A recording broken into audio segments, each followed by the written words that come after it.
నమస్తే. వైసీపీ సభ్యులు కొంతమంది అసెంబ్లీకి వెళ్లి సంతకాలు పెట్టొస్తున్నారు. అది నిజాయితీగా ఉండి మాట్లాడి అసెంబ్లీలో సంతకం పెట్టడానికి ధైర్యంగా ఉండొచ్చు కదా అని చాలా అనుమానాలకు కూడా దారి తీస్తుంది.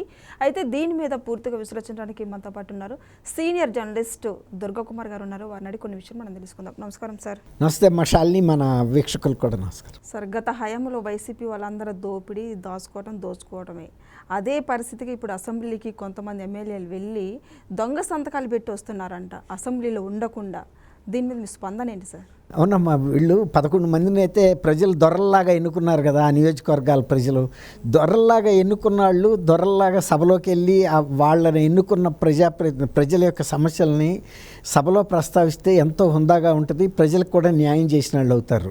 మరి దొంగల్లాగా వెళ్ళి సంతకాలు పెట్టి రావాల్సిన అవసరం ఏముందో అర్థం కాదు. కేవలం తమ పదవులు కాపాడుకోవటం కోసం, అంటే అనర్హత వేటు పడకుండా అక్కడ కారిడార్లో ఉండే రిజిస్టర్లోకి వెళ్ళి దొంగ సాటుగా సంతకాలు పెట్టేసి వెళ్ళిపోతే ఎవరు అక్కడ కాపలా కాసి పట్టుకోరు. సభలోకి వెళ్ళాల్సిన నైతిక బాధ్యత ఎమ్మెల్యే మీద ఉంటుంది. మనం గుర్రాన్ని చెరువు వరకు తీసుకెళ్ళగలుగుతారు కానీ చెరువులో నీళ్లు తాగించలేరు.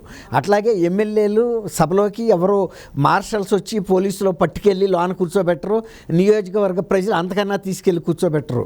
నిన్ను ఎన్నుకున్నారంటేనే, ఆ జిల్లా కలెక్టర్ ఎన్నికల రిటర్నింగ్ అధికారి నీకు సర్టిఫికెట్ ఇచ్చాడంటేనే నువ్వు ఆ శాసనసభలోకి వెళ్ళటానికి అర్హత పత్రం నీకుంది. నువ్వు దర్జాగా వెళ్ళి నీకు సీట్ కూడా కేటాయిస్తారు, వెళ్ళి మాట్లాడాలి. ఒకవేళ కనుక మీ పార్టీ ఆదేశం అదే అయ్యి ఉంటే అట్లాంటప్పుడు సంతకం కూడా పెట్టొద్దు, డిస్క్వాలిఫై అయిపోవచ్చు. మళ్ళీ తర్వాత ఉప ఎన్నికలు పెడతారు.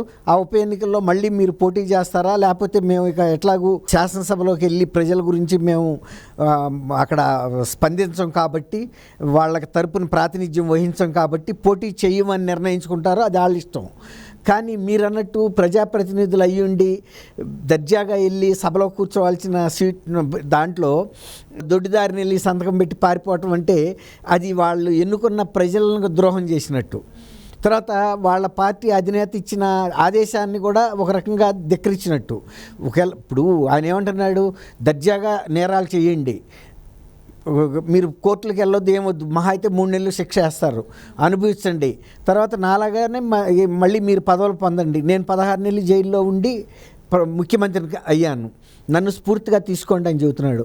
అట్లాగే నాకు ప్రతిపక్ష నాయకుడు హోదా ఇవ్వలేదు కాబట్టి నేను సభలోకి రాను, ప్రతిపక్ష హోదా ఇచ్చేవరకే అని భీష్మించి కూర్చున్నాడు.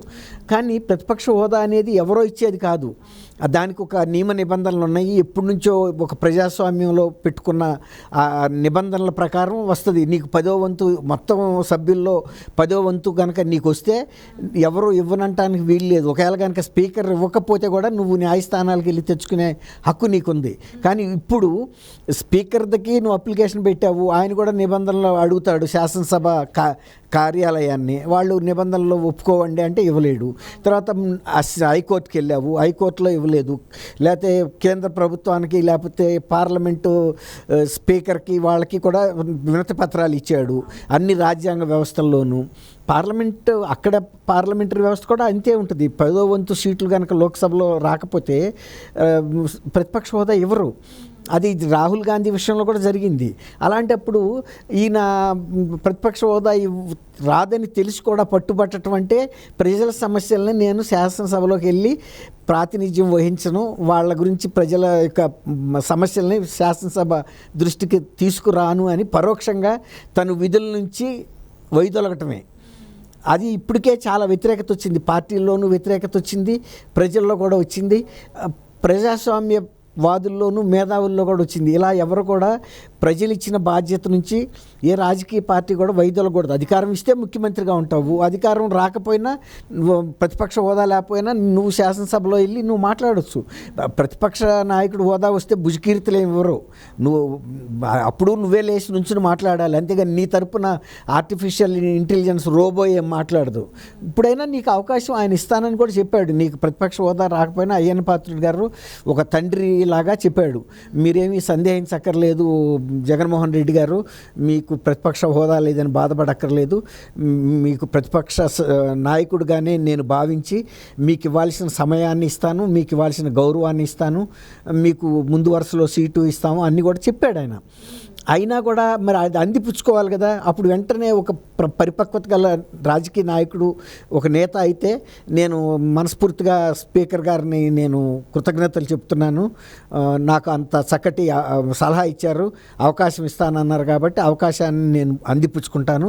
ప్రజల తరపున నేను ప్రాతినిధ్యం వహిస్తున్నా కాబట్టి స్పీకర్ గారు కూడా అది దృష్టిలో పెట్టుకుని ఇంత ఉదారంగా నాకు ఇచ్చినందుకు ప్రజాస్వామ్యం పట్ల ఆయనకున్న అభిమానానికి నేను కృతజ్ఞతలు చెప్తున్నాను. ఉన్నత ప్రజాస్వామ్య విలువలు కాపాడటంలో నా వంతు పాత్ర నేను పోషిస్తానని పాజిటివ్గా స్పందిస్తే ప్రజల్లో విలువ పెరుగుతుంది.